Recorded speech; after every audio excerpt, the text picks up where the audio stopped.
Hola, para la siguiente parte del libro Maternidad Redimida, en el capítulo 11, las autoras nos hablan del Evangelio y nuestras relaciones. Entonces aquí nos explican ellas, en este caso es Emily, cómo es que se ven alteradas o se ven modificadas las relaciones con otras personas una vez que se tienen hijos. Por ejemplo, dice en una ocasión que ella dejó a sus papás a su hijo para poder salir con su esposo a cenar. Dice que ella les dejó todas unas instrucciones que esperaban que siguieran al pie de la letra. Y dice que ella después viéndolo pues fue una exageración y una tontería, porque pensaba que las cosas se tenían que hacer como ella lo establecía y que así debía de ser como se hiciera con su hijo. Dice: el abuelo y la abuela tienen que satisfacer mis expectativas para poder amar a mi hijo y hacerme feliz, así como ella lo llegaba a percibir o pensar. Yo soy la única persona que sabe cómo cuidar a mi hijo. Cualquier otra hará un trabajo insuficiente a la hora de satisfacer sus necesidades. Una persona que me respeta acatará todas mis preferencias. Es decir, esto es una actitud incorrecta que ella se dio cuenta que tenía y que iban implícitos estos pensamientos. Dice: como podrás imaginar, ellos no siempre siguieron nuestras reglas. Nosotros no siempre tuvimos expectativas razonables. No pudimos comunicarnos ni entendernos perfectamente todas las veces. Años después considero que me va bien si las instrucciones que dejo cuando mis hijos grandes y pequeños quedan bajo el cuidado de los abuelos se limitan a gritar gracias, nos vemos más tarde, al mismo tiempo que salgo por la puerta. Todavía comunicamos los puntos esenciales, pero he mejorado en confiar en Dios, en los demás, los que son dignos de confianza, y en reconocer que no poseo el único método de crianza correcto. El mensaje de la cultura, a mi manera, o sea, la manera de la mamá o nada. Las relaciones de maternidad son complicadas, existe una tensión con los abuelos por no seguir los horarios, cada relación, conversación e interacción puede ser una amenaza a tu intimidad como madre. Y dice que la cultura occidental es bastante individualista también, tiene la tendencia a elevar el yo y las elecciones personales por encima del bien común o los sentimientos de grupo. Y bueno, dice: este es el plan de Dios para nuestras relaciones: amar, aceptar y disfrutar solo la compañía de quienes cumplen con nuestras expectativas sociales y afirman, o por lo menos toleran, nuestro estilo de vida predilecto. A pesar de la complejidad de nuestras relaciones en la maternidad, la provisión de Cristo en el Evangelio y el ejemplo que nos dejó nos ayudan a extender gracia, a ejecutar justicia y a pasar por alto las ofensas en conflictos grandes y pequeños. Y bueno, aquí nos va mostrando lo que se refiere a ser hasta cierto punto tolerantes y no tan estrictos y rígidos cuando se refiere a usar un método, en este caso en la crianza de los hijos. Dice: a la manera de Dios o nada. Por ejemplo, en esta parte, cuando Dios creó a Adán y Eva, les dio instrucciones para su vida sobre la tierra, una especie de manual. Las expectativas de Dios para su nuevo pueblo nacían de su amor por ellos, el cual era esencial para su prosperidad y su vida misma. Sin embargo, en el lugar de ir en la dirección de Dios y obedecer sus mandatos, pues ya sabemos que Adán y Eva hicieron lo que ellos quisieron y desobedecieron, y sus corazones dudaron de él. Dice: seguimos las pisadas de ellos, rechazando la verdad del buen diseño de Dios a cambio de nuestra propia visión del mundo. En particular, como madres, esto significa que diseñamos nuestros propios manuales para nuestros hijos con expectativas explícitas o implícitas para nuestras relaciones. Cuando alguien cuestiona nuestro estilo de vida, desafía nuestras decisiones o nos da una opinión contraria, nos resentimos y nos quejamos, esperando el momento de expresar desagrado de manera positiva.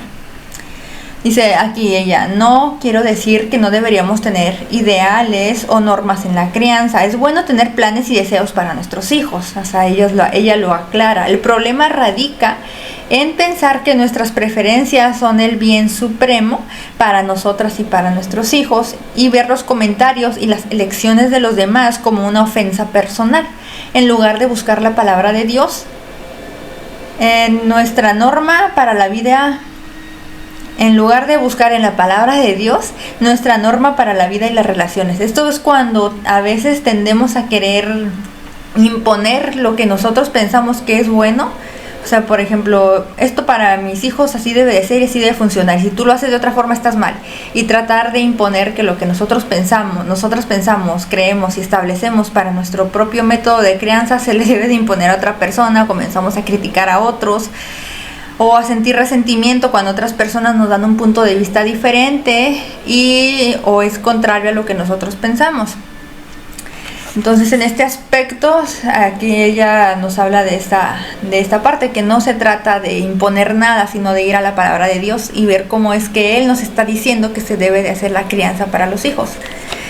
Y bueno, aquí nos va explicando ella todo esto, utilizando los términos de, lo que significa la gracia en este caso, el camino hacia Dios. Se trata de una preferencia personal, se trata de un pecado nocivo que debe confrontarse, y las reflexiones acerca de las relaciones basadas en el Evangelio. Y dice, no estamos en una competencia, estamos en comunidad. El siguiente capítulo nos habla sobre las tradiciones. Y aquí ya nos explica que siempre que la cultura secular y la iglesia inclusive ponen un acento particular en las tradiciones para hacerlas emocionantes, divertidas y llenas de pompa, asombro y dicha. La televisión y las películas nos muestran cosas muy extravagantes o muy imponentes y que queremos copiarlas o tratamos de imponerlas en nuestra casa, que deben de ser así. También dice, en términos bíblicos vemos que una tradición es algo que se hace de manera repetida, pero con un significado adicional de recordar a Dios. Cuando nosotros hacemos una celebración y no estamos incluyendo a Dios en esto, entonces es tan vano como lo haría cualquier persona del mundo que no conoce de Dios. En vez de usar las tradiciones para destacar a Cristo, las usamos para destacar al yo, y en este caso caemos en un error. Después, en el siguiente capítulo, se nos habla sobre el Evangelio y nuestra comunidad cristiana. Aquí nos dice que nosotras no podemos solas con la maternidad. ¿Cuál es la solución? Encontrar una comunidad de mujeres afines, compañeras que entienden las situaciones que tienes que enfrentar con una taza de café. Podemos intercambiar historias, reír, compadecernos y ayudarnos mutuamente, compartiendo experiencias, cómo nos cuestan hacer cosas. Estos grupos nos pueden ayudar a sentirnos seguras, confiadas y protegidas. Las comunidades afines no son malas porque podemos sentirnos arropadas, sentirnos ayudadas por otras mujeres que nos puedan entender. Tener amigas que viven lo mismo en etapas similares de la vida, con ideas similares de crianza, pueden ser de gran ayuda. Pero la cultura nos tienta a quedarnos ahí y limitarnos a ello. Entonces no está bien tener una comunidad, pero si solo te limitas a estar ahí para sentirte bien y ahí te quedas o te estancas en esta parte, entonces ya se vuelve algo contraproducente. Dice, pero si ellas son nuestra única esperanza, ¿qué sucede cuando no puedes encontrar un grupo de mamás en tu misma situación? ¿Qué sucede cuando te sientas sola a pesar de estar rodeada de mujeres que crían igual que tú? ¿Qué sucede cuando te sientes insatisfecha al darte cuenta de que todos los consejos prácticos del mundo no sanan las heridas más profundas de tu corazón? Esto amerita preguntarse. Nos conformamos demasiado pronto con palmaditas en la espalda, sugerencias prácticas y relaciones que solo afirman el yo. Pero nos hemos preguntado el plan eterno de Dios para la comunión con otras personas. ¿Serán todos los santos personas afines? ¿Tienen las mismas experiencias? Entonces aquí dice que inclinamos nuestros corazones hacia otras personas, especialmente las que tienen una misión y valores similares a los nuestros. Y bueno, dice que siendo ambos pecadores, esta es otra parte donde está ella hablando sobre comunidad para nuestros propios fines y poniendo aquí el ejemplo de Adán y Eva. Dice, en vez de vernos como adoradores que se unen con otros creyentes en Cristo para llevar a cabo la misión de Dios, somos personas necesitadas que se adoran a sí mismas y desean que los demás adopten nuestros planes y misión para la vida. En vez de congregarnos en torno al amor de la palabra de Dios y a la obediencia a sus mandamientos, amamos nuestras propias normas y nos exigimos mutuamente cumplirlas. Satanás odia especialmente la comunidad de Dios en la iglesia, de modo que hace todo lo que está a su alcance para ocultar su belleza. Se asegura de que veamos la imperfección y nos refugiemos rápidamente en nuestras supuestas comunidades más seguras. Nos incita a poner en duda lo que podemos aprender de una mujer mayor que experimentó la maternidad hace décadas. Y dice, cuando ponemos nuestra esperanza en la muerte y en la resurrección de Cristo, recibimos el Espíritu Santo y somos adoptadas como herederas de la familia de Dios. Tenemos hermanos y hermanas en Cristo y somos parte de lo que Dios está haciendo en la iglesia global. Entonces, cuando nuestro fin solamente es compartir experiencias similares y sentirnos arropadas y ya quedarnos en esa parte, no estamos haciendo la voluntad de Dios. Nuestro fin, al unirnos con otras personas en nuestra comunidad cristiana, es adorar a Cristo. Por supuesto que vamos a compartir estas experiencias y nos vamos a ayudar mutuamente, pero no debemos de verlo como el fin. La iglesia es el lugar donde nos animamos los unos a los otros mientras esperamos el regreso de Jesús. Es la familia que tiene como encargo orar por nosotros y ayudarnos a vivir como Jesús. Ese es el verdadero significado. Dice, las comunidades de madres afines a veces te brindan aliento hasta la siguiente reunión, texto, recurso o publicación de ayuda del grupo. Pero la Biblia habla acerca de una esperanza viva que nunca mengua ni regresa vacía. Esta esperanza está en la resurrección y en el regreso de Cristo. Y bueno, esto es lo que nos habla este capítulo, que en la iglesia local aprendemos que nos une la fe, no la experiencia. Esto es lo que nos diferencia del mundo. Otro capítulo sobre nuestro servicio en la iglesia. Y aquí ellas nos hablan de que es especialmente complicado cuando ya se están criando hijos también, aparte de esto, que ya es mucho trabajo de por sí servir en la iglesia. Y que el mensaje de la cultura es, quédate o sirve, escoge una o la otra, no puedes hacer las dos.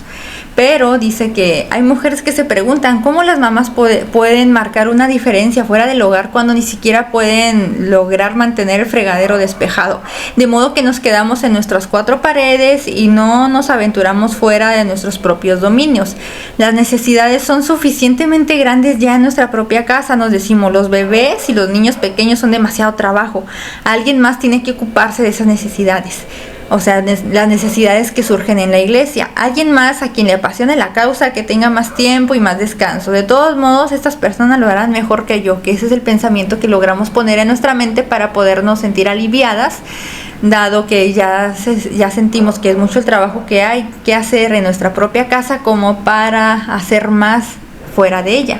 Encontramos alivio en esto porque salir de nuestra comodidad, hablar con desconocidos, usar una habilidad que no hemos logrado dominar, despertarnos aún más temprano, todo esto es difícil, de modo que ignoramos las necesidades que existen fuera de nuestra casa. Dice, pero el Evangelio nos llama a levantar nuestra mirada más allá de un simple dilema que nos lleve a escoger lo uno o lo otro. Así es como Jesús encargó a sus discípulos. Nosotras debemos mantener nuestras lámparas encendidas hasta que Él regrese.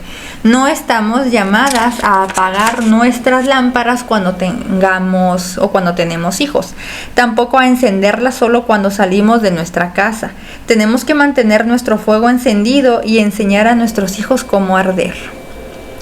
Entonces en este capítulo nos habla sobre este aspecto del servicio en la iglesia, que hay que encontrar un equilibrio para poder servir bien en tu casa, no descuidar tu hogar, a tus hijos, a tu esposo, pero también tienes que tener tiempo de servicio en la iglesia. No escoger entre una cosa y otra, por más tentador que pueda ser.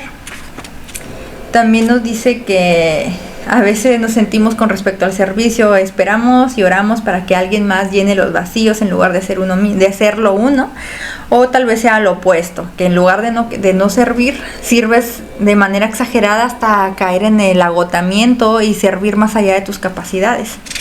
Tal vez seas este tipo de persona. Sea cual sea tu inclinación personal, la Biblia ofrece esperanza para creyentes. Involucrarse en el servicio no es opcional. Cristo nos manda amarlo a Él y amar a los demás. Y si hay ocasiones en las que tendremos que decir no a oportunidades y causas interesantes o provechosas a fin de cuidar bien a quienes Dios nos ha confiado en el círculo familiar. Así que debemos de saber encontrar ese equilibrio y administrar nuestra familia y la iglesia. No podemos tener lo uno sin lo otro.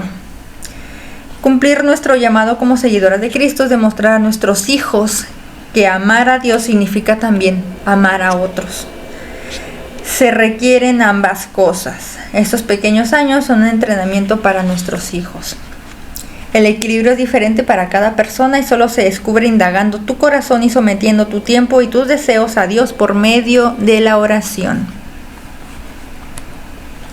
Y bueno, ya el siguiente capítulo es el Evangelio y nuestro cuidado personal.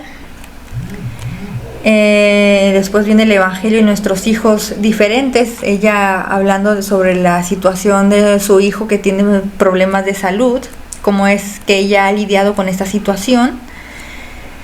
Después viene el Evangelio y nuestras elecciones escolares. Si quieres educar a tu hijo en casa o educarlo en una escuela, pues una escuela con un sistema así escolarizado, la decisión pues al final es tuya. Y aquí nos explica su perspectiva en esta situación. Luego viene la última parte, cómo aprendo a aplicar el Evangelio en la maternidad. Y dice aquí que nos encanta el tiempo a solas, que incluyen rotuladores de colores, mantas suaves y oración ininterrumpida con una taza de café. Sin embargo, desarrollar un entendimiento más profundo del Evangelio no se trata realmente de la organización minuciosa de un tiempo a solas perfecto. Más bien se trata de buscarlo a lo largo de nuestro día, con migajas, manchas, llantos y todo incluido. Buscar a Dios con tenacidad, con insistencia, con todo nuestro ser. Deberíamos intentar volvernos expertas en las cosas de Dios. Algunas podrían sugerir que las horas solo cuentan si se trata de tiempos sin interrupciones. Sin embargo, esto se vuelve más difícil una vez que se tienen hijos, y a veces no siempre se puede dar ese lujo. Dice, en vez de dejar que eso nos desanime, sigamos aprendiendo cada vez que podemos, entretejamos el Evangelio en nuestras vidas y aprendamos lo que podamos cada vez. Y de tal modo que es imposible ver dónde termina uno y dónde termina la otra, es decir, dónde empieza nuestra vida, dónde empieza el Evangelio. A veces parecerá que el progreso es arduo, sin embargo, tú creces por medio de esa lucha. ¿Lo recuerdas? Habrá días en los que salgas de tu estudio de la palabra de Dios o de una conversación con otros creyentes sin la respuesta.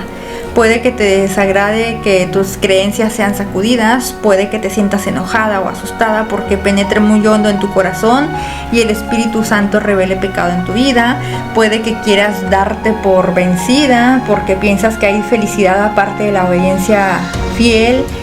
Y bueno, hay muchas cosas aquí que surgen durante la aplicación del Evangelio a tu vida. Aquí vienen consejos prácticos también. Ora antes y después de tu estudio, pide a Dios que aumente tu amor por su palabra, que revele el verdadero significado del pasaje y que transforme tu vida cuando la pongas en práctica. Vive tu experiencia con la palabra juntamente con tus hijos y sé paciente con las interrupciones. Elige un libro de la Biblia para leerlo varias veces y entenderlo mejor.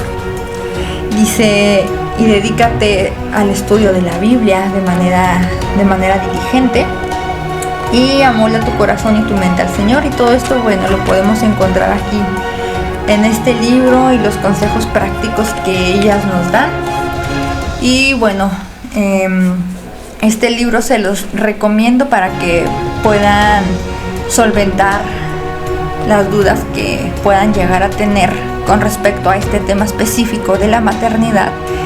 Y puede servir de gran apoyo para sustentar, para resolver muchas de estas preguntas y dudas que se pueden tener. Entonces recomiendo este libro para aquellas que ya estén pensando en tener hijos o que ya tengan hijos.